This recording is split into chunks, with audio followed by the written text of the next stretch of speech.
Hello बच्चों, कैसे हो आप लोग। जो बच्चा क्लास 9 से 10th में आ गया है, पहले तो भाई बोल दूं बहुत बहुत बधाई हो आपको जो क्लास 9 से 10th में आ गया है।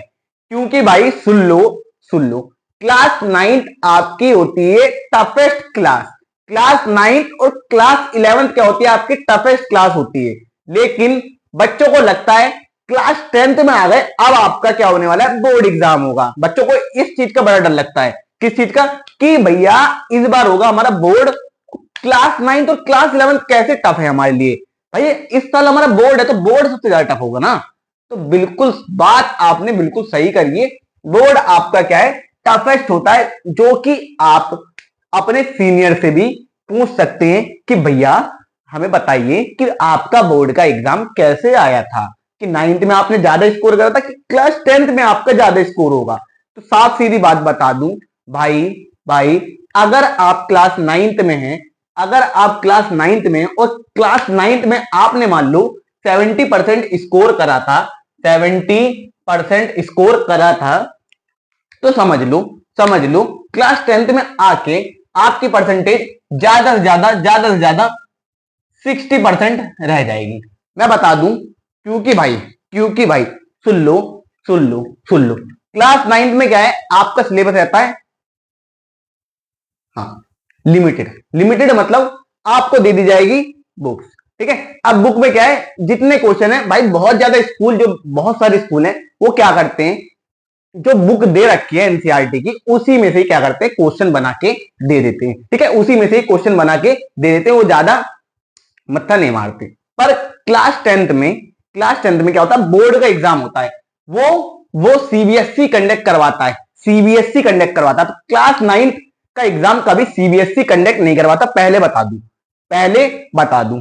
और एक चीज और बता दूं, देखो मान लो एक स्कूल है।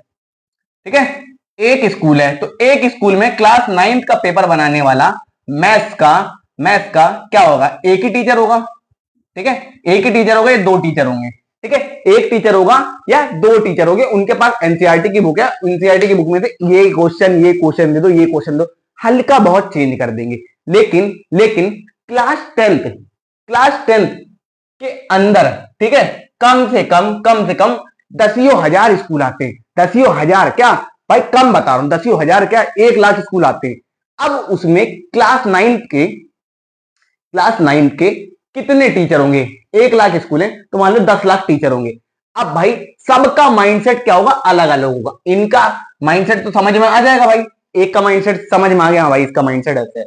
भाई जो तुम्हारा सीबीएसई का या सीबीएसई है ना, सीबीएसई बोर्ड का जो भाई एग्जाम बनाएगा, मतलब क्या क्वेश्चन पेपर बनाएगा, वो क्या होंगे भाई, टॉप के बंदे होंगे। कैसे होंगे, टॉप के क्या होंगे, टीचर्स होंगे। भाई उनका माइंड बहुत तगड़ा होता है। ठीक है, अब देखो यहाँ पे एक टीचर रहेगा, वो आपके स्कूल का, वो पता रहेगा कि भैया ऐसा टीचर है तो भैया ऐसा ही बनाएगा एग्जाम। पर भाई बोर्ड में ऐसा नहीं है कि भाई वही टीचर जाके एग्जाम बनाएगा जो तुम्हारे स्कूल वाला है। समझ में आ रही ना बात, समझ में आ रही ना मैं क्या कह रहा हूं। जो आपके स्कूल वाले टीचर हैं वो तो जाके बनाएंगे नहीं एग्जाम। तो भैया सुन लो, बोर्ड इसीलिए क्या है, टफ है। पूरे इंडिया में एक ही पेपर आएगा सीबीएसई का। समझ में आ रही है क्या कहना चाह रहा हूं। पर यहां पर क्या है, 9th में इंडिविजुअल आपके स्कूल में बनाया जाता है पेपर। तो भैया किसी को पता नहीं लगता क्या पता नहीं लगता कि भैया आपके स्कूल वाले सर कैसा पेपर बना रहे। पर बोर्ड का एग्जाम है भाई, तो बोर्ड के एग्जाम में सीबीएसई के क्लास 10 का जो बोर्ड का एग्जाम है, वहां पर इजी पेपर तो बनने का कोई चांस रहता नहीं है। इसलिए क्या होती है, आपकी क्लास 10 हार्ड रहती है।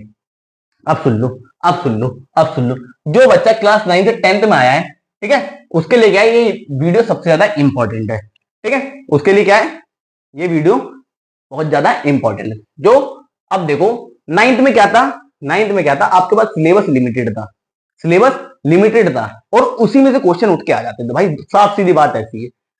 क्लास 10th क्या है, इसमें भी क्या है, सिलेबस क्या है, लिमिटेड रहेगा भाई। सिलेबस कभी ऐसा नहीं इतना बड़ा चढ़ा के दे देंगे, सिलेबस क्या रहेगा, लिमिटेड रहेगा।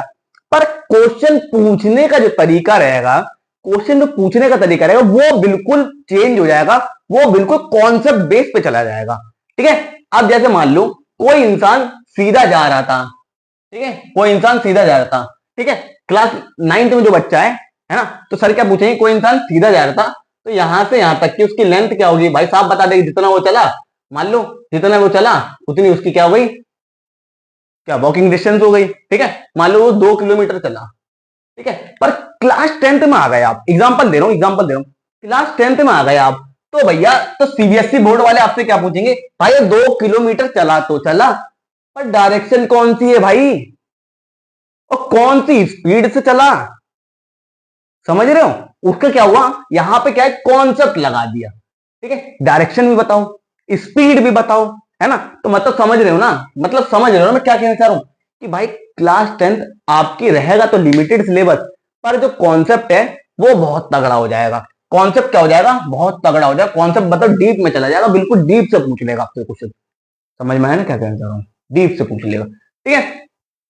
अब सुन लो, क्लास 9th क्या थी आपका, एक तरीके से बेस था, ठीक है, क्लास 9th क्या था आपका, एक तरीके से बेस था, और एक चीज और बता दूं, क्लास 9th आपकी ज्यादा टफ है as compare to class 10th, ठीक है, क्लास 9th की एनसीईआरटी ज्यादा टफ है as compare to class 10th, इतना याद रखना, अगर आपने क्लास 9th अच्छे से पढ़ी है, अगर ना भी पढ़ी कोई दिक्कत नहीं भाई, हम हैं आपके साथ, लास्ट में बता दूंगा, आप बोलोगे भैया मजा आ गया, ठीक है। क्लास 9th क्या था आपका, बेस था, और क्लास 9th आपकी ज्यादा हार्ड थी, ज्यादा टफ थी, एनसीईआरटी की बात करूं, क्लास 9th की एनसीईआरटी क्या थी, ज्यादा टफ थी, ठीक है। और क्लास 10th क्या है, फुल पोटेंशियल है, मतलब इसमें क्या है भाई, क्वेश्चन की लिमिट नहीं है, इसमें क्या है, क्वेश्चन की लिमिट नहीं है, सिलेबस तो लिमिटेड है पर क्वेश्चन की लिमिट नहीं है भाई, क्वेश्चन कैसे बना के कैसे भी करके पूछ लेगा भाई, आपको आंसर देना है, ठीक है भाई। इसमें क्या है, कॉन्सेप्ट रिलेट किससे करेगा, कॉन्सेप्ट रिलेट करेगा क्लास 9 से, लेकिन जो प्रेशर होगा वो ज्यादा होगा, क्लास 10th में, क्योंकि कॉन्सेप्ट तो रिलेट कर रहा है 9 से, पर लेकिन जो पूछने का तरीका है भैया वो तुम्हारा बहुत टफ कर देगा, ठीक है, बहुत टफ कर देगा। 1 मिनट रुको, कैमरा चल रहा है कि नहीं वो देख लो, चल रहा है भाई, कैमरा सही चल रहा है।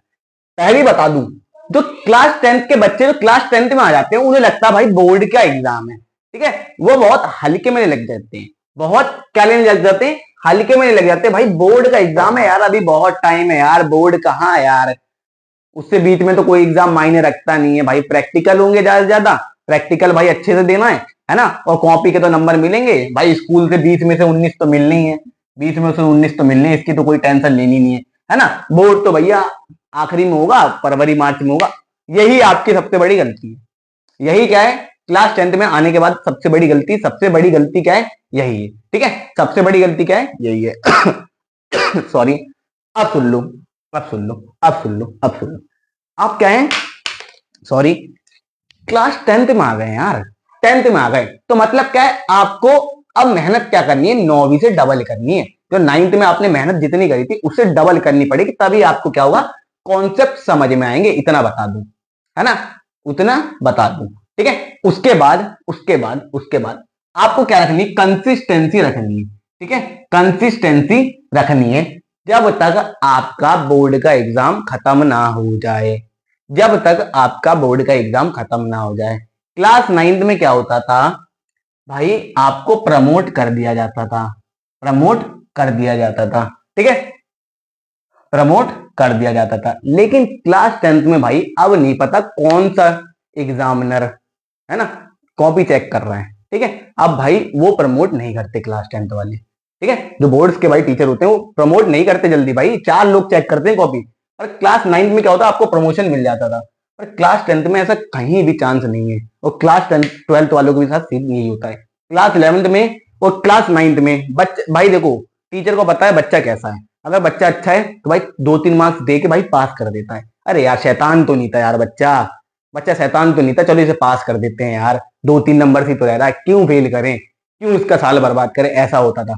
पर बोर्ड का पेपर सब्जेक्ट भाई कोई टीचर को नहीं पता आपका बैकग्राउंड कैसा है, बैकग्राउंड का मतलब है कि आप स्कूल में शैतानी करते थे या फिर सीधे बच्चे थे, है ना, तो भैया उन्हें नहीं पता, उन्हें तो बस इतना पता है जो ठीक है बस वही करेंगे, समझ में आ रहा है, जो ठीक है, जो उन्हें लग रहा है ठीक है भैया तो यही करेंगे, समझ रहे हो ना मेरी बात।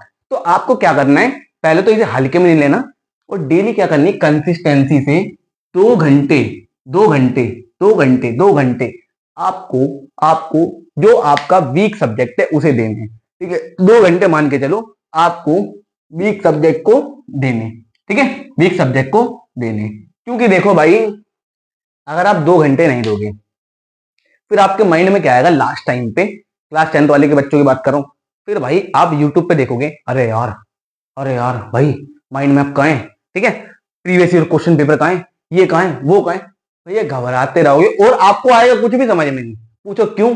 भाई जब तक आपको बेस क्लियर नहीं होगा, एनसीईआरटी क्लियर नहीं होगी, है ना, क्वेश्चंस क्लियर नहीं होंगे, तो आप कैसे कर लोगे यार, तुम खुद बताओ भाई। समझ रहे हो? अब बच्चे को क्या है, चलना आ नहीं रहा, चलना आ नहीं रहा, तो भाई वो साइकिल कहां से चला लेगा? जिस बच्चों को चलना नहीं आएगा वो साइकिल कहां से चला लेगा? बात सच कह रहा हूं कि नहीं? सुनते रहना। तो भाई पहले आपको बेसिक आना चाहिए, ठीक है, क्लास 9th का आना चाहिए, ठीक है, तब जाके आपको, ओ सॉरी क्लास 9th नहीं, मतलब एनसीईआरटी वगैरह आना चाहिए, क्वेश्चंस लगाने आना चाहिए, जो आपने 2 घंटे पूरे साल प्रैक्टिस करी थी, ठीक है, 2 घंटे पूरे साल प्रैक्टिस करी थी। फिर लास्ट में एग्जाम के टाइम पे 15-20 दिन पहले फिर पीवाईक्यू, एनसीईआरटी के क्वेश्चन, पीवाईक्यू सॉल्व पेपर, है ना, एमसीक्यू वगैरह सब लगाओ भाई, सब लगाओ। मैं तो ये चाहता हूँ, समझ रहे हो कि नहीं? समझ रहे हो मैं क्या कहने जा रहा हूँ? तो यही कह रहा हूँ, फिर सब लगा दो भाई, जितनी जान है उतनी लगा दो। फिर 2 घंटे नहीं, लास्ट के 15 दिन कम से कम आपको 7 से 8 घंटे पढ़ना पड़ेगा। सुन लो अगर आपने 2 घंटे पढ़ा है तो आपको 70 में से 40 नंबर लाने से कोई नहीं रोक सकता। पर आप लास्ट के 15 दिन 7 से 8 घंटे पढ़ते हो तो +20 और जोड़ लो, 60 नंबर लाने से कोई नहीं रोक सकता। इतनी मेरी गारंटी है, ठीक है, इतनी मेरी गारंटी है। और एक चीज और बता दूं, आपको बिल्कुल भी ध्यान बिल्कुल भी ध्यान नहीं हटाना जो आपका वीक सब्जेक्ट है। वीक सब्जेक्ट आपको डेली लेके चलना है, नहीं तो लास्ट में आपको दिक्कत वहीं आने वाली है, वीक सब्जेक्ट को लेकर, ठीक है, वीक सब्जेक्ट को लेकर आपको बहुत ज्यादा दिक्कत आने वाली है। एक चीज और बता दूं भाई, सोशल मीडिया से दूर हो जाना अगर अच्छे नंबर लाने तो, सोशल मीडिया से बिल्कुल दूर हो जाना अगर अच्छे नंबर लाने हैं तो, ठीक है, सोशल मीडिया को इग्नोर करो, अच्छे से पढ़ाई करो। मिलते नेक्स्ट वीडियो में, बाय। और देखो क्लास 10th की मैंने सीरीज डाल रखी है मैथ्स की, ठीक है, मैथ्स की डाल रखी है, और धीरे धीरे साइंस की भी ला रहा हूँ, एसएसटी की भी ला रहा हूँ, ठीक है। मिलते हैं नेक्स्ट वीडियो में भाई। देखो डिस्क्रिप्शन में सारी वीडियोस मिल जाएंगी, है ना। क्लास अगर अच्छी लगे तो देखो भाई, नहीं अच्छी लगे तो कोई दिक्कत नहीं, पर एक बार देख के देखो भाई, और टेलीग्राम हमारा ज्वाइन कर लेना। मिलते हैं नेक्स्ट वीडियो।